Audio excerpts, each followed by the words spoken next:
It's been a really crazy year for the culture war. Of course, YouTube got nuked by some changes here on the platform where they're trying to suppress a lot of the content where we were talking about what was going on with Disney and the like. And because of that, a lot of influencers actually gave up on this and shifted and pivoted, not even talking about the stuff anymore. You hear a lot of people saying, woke is dead. It's gone now. Well, that's because the social media algorithms, and that's not just here, it's X as well, are incentivizing that change. They frame it as they want to make the culture, quote, more positive, but they mean more positive towards what they're doing. And that way, since you're not going to get a lot of the content you used to that's actually warning you about the crazy things that are going on in Hollywood and the like, and publishing, which we cover a lot, you're going to have your views kind of manipulated in the process because of what you see and what the news that you're fed is. This is what these platforms have always been designed to do. So I actually am taking some risks. I'm doing the opposite. While a lot of people, like I said, are backing away because they never really were here for the fight, even though it is banging my head against the wall in a lot of ways, because a lot of the right, a lot of conservatives, a lot of Christians which really don't care or want to get involved in the culture. It's been a big problem over the years that we've had to face. Despite that, I've stayed on message and, of course, have been pushing, and because I think it is the most important thing. The culture will, of course, dominate, and then what goes downstream from that are people's behaviors, their political actions, etc. And so we do have to be in this space. And while there's not a lot of support, there's no New York Times or NPR that's going to hail us up as like the authorities on the topics and things like that. We do what we can. Now, I've chosen mostly to stay in science fiction, fantasy, gaming, and of course comic books as my main topics, and that's where I've been, which is, again, a bigger uphill battle because I've chosen like a niche of a niche and said, okay, let's make a stand here for actually good values in these sorts of different spaces. It's done very, very well over the years despite that. I mean, I've been a #1 bestseller in my books multiple times. I've been able to make a living off of it, but it isn't going to the point where it's like, getting viral or anything like that a lot because we don't have that corporate structure. You can't get on the Blaze talking about science fiction books. You can't get on Fox News talking about that. The only time they care about you is when you get banned from something. And, I've had my share of bannings and have been on those at those times, and I'm grateful for the support at that point, but we need more. And so in the background of all this, I have, of course, seen the Christian churches in America change, and this whole mega church demographic has become a big thing. This is a picture. I don't even know who this guy is. There's a Instagram account called Preachers and Sneakers, and Preachers and Sneakers is all about exactly what you'd think. Preachers and sneakers, and it is just kind of highlighting the hypocrisy of what goes on in the church as they talk about things. Here it is. Pastor Michael pours syrup, sprays whipped cream on Bible as sermon illustration. This is where I got this guy from. He's got these, Nike Fear of God triple black, $500 sneakers that he's wearing from the pulpit with all the lighting in the background. It looks like a giant Hollywood stage play. And that's exactly what a lot of these mega churches have been doing. And when they go into this sort of thing and when they're trying to appeal to the world like this in this crazy manner, they often veer into the cool leftist politics in the pulpit, as you've probably seen a lot of the time. So that's why, of course, I'm talking about this today. And this is a call for Christians to change the culture and actually do something. And let's get present and actually build things and have a real return to tradition. So please hit the like, subscribe button if this resonates with you. If you're not a Christian, I appreciate you guys being here. I mean, you might understand that from Christianity stems Western civilization, stems the culture. Without these values, they're not there, even if you're not a Christian. I still think there's value in that because at the end of the day, the call to the return to tradition should resonate with pretty much everybody because that's what works. That's what actually changes the culture.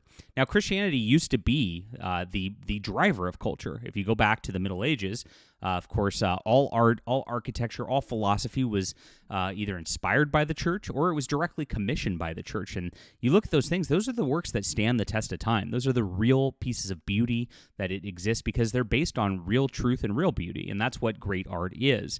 The modernisms are all based on just nothingness. It started with abstract art. This is actually a communist plot. The Communist Party USA, if you don't know, in the 1960s actually came in and said, we want to make everything devoid and formless. We want to give everything no meaning seeing in art and culture. And that actually did influence our culture in a big way. They pushed very, very hard, and they eventually spent generations getting everybody out of the culture, removing everybody from the arts, removing everybody from the like, and it's happening in Christian churches now. Now, I had a very personal experience with this that led to me writing the book I'm about to get to, and with this, I saw firsthand this descent into modernism, where a church remodeled itself to try to look like this thing right here.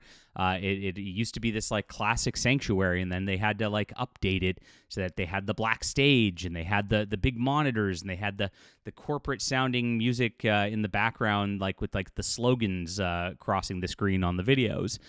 They had the kind of rock band electronic music, and I was a part of that. I was the keyboardist, and I loved it at the time. I mean, I was pretty excited as a musician and as an artist. I was like, cool, I get to play for like 2,000-3,000 people a weekend. This is like my favorite bands. Some of them don't do this, right?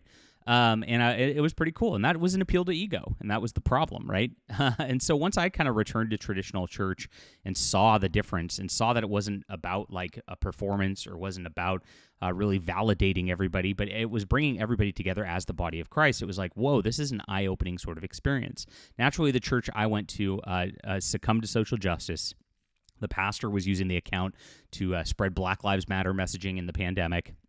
He was taking a knee in the middle of the park in our town, like while people were rioting, and there were black people, of course, going around like looting stores. People got shot, but yes, Black Lives Matter. It was ridiculous messaging. It didn't make any sense at the time. And it went crazier. So since the pandemic shut everything down, he got a little bolder in his politics and eventually brought up the book White Fragility, which he put to the pulpit. And he started crying about white fragility, telling people, of course, that that racism is the greatest of all sins. And it's like, what? It was pretty wild. But of course, you know, being online with nobody in front of you, it's very easy to be bold like that. And that's exactly what happened. They pushed, and then they changed the church, and then they destroyed the message all the way around of what Christ is actually supposed to bring, which is a perfect culture. So that led me to write this. This has been something, like I said, that's been heavy on my mind for a lot of years, way out of my comfort zone, something very different that I'm doing here because, as I said, I'm a sci-fi and fantasy guy. I do comic books, but this is my first piece of nonfiction. Now, while I do write pop culture articles, and I've written for The Federalist, for PJ Media as a journalist for a long time, and of course for Fandom Pulse that I do full-time now, this is the first like long-form length book that I decided to put into print. It is called Churchianity: How Modern American Churches Corrupted Generations of Christians. And of course, many American churches have lost their way, but the path to true Christianity is clear. When did worship become entertainment? When did biblical truth take a backseat to social activism? When did comfort replace the call to discipleship? These are major crises facing Christianity today. Churchianity cuts through the confusion to expose how modern churches traded authentic faith for churchianity, a watered-down substitute that prioritizes feelings over truth, crowds over Christ, and cultural approval over spiritual transformation. So this is it. And this goes into Marxism. It goes into the history of social justice. It goes into prosperity doctrine. If you don't know what that is something that is a huge rabbit hole that I actually cover at length in this book. And it ends with a call to return to tradition. So I want you guys to check this out. This is the big cultural push I'm making today. Again, this video is outside my wheelhouse, but I have to do it, right? This is something that I think is very, very important. I really appreciate one of my readers actually messaged me already having read the book and said this should be required reading. Thank you for that. You know who you are. And a lot of people have already given me messages that they are resonating with this. It's a #1 new release already in religious philosophy, and I think we can get this to #1 bestseller, and I hope that we can, so that we can actually make a path to change for the church. And this is where this channel really differentiates from a lot of others out there. That we are actually attempting. We don't like look at a problem and go, look, hey, Disney's got a gay woke thing in it, and just leave it at that. It's like, okay, so what do we do? What can we do? We can't change Disney. Let's make our own, right? We can't change the culture without being armed with the facts, without being able to read. Let's make a big push in reading, because that's where it really starts, and that's where people get intelligent. So that's what we're doing here. It's like I said, it's a little different than a lot of other YouTubers that you get out there, because I'm an author first, and I'm a YouTuber second. And I don't do videos where it's just like pure promotion. I of course, put my little 30-second slots talking about my books in my videos you've seen before. But this is something that I think is very, very important. I think everybody needs to hear and see. So thank you guys for, one, making this a huge success so far. Number one new release in religious philosophy is pretty big. I mean, there's a lot of Christian books out there, and a lot of people are already choosing to read this because this message is so poignant and so different from everything out there. And check this out. This link's in the description below, along with my other links if you want to sign up for my newsletter, stay in touch, and things like that. I appreciate everybody who's here. And thanks for reading, guys. It's available on print and ebook. I don't have an audiobook. My audiobook guy actually said he couldn't make a living at it anymore and is not doing anything. So I'm actually looking for a new audiobook narrator. We'll get to that at some point. But yes, this is something that I really hope you guys check out, and I hope really speaks to you. Let me know. I'd love to hear from you. It's in the description below, as I said, and please hit the like and subscribe button if you're new here. Thanks for being here, and thank you guys so much. Leave some comments, hit the like button, get this video going so people see this, because this is the most important thing, probably the most important book of the year, and I appreciate you.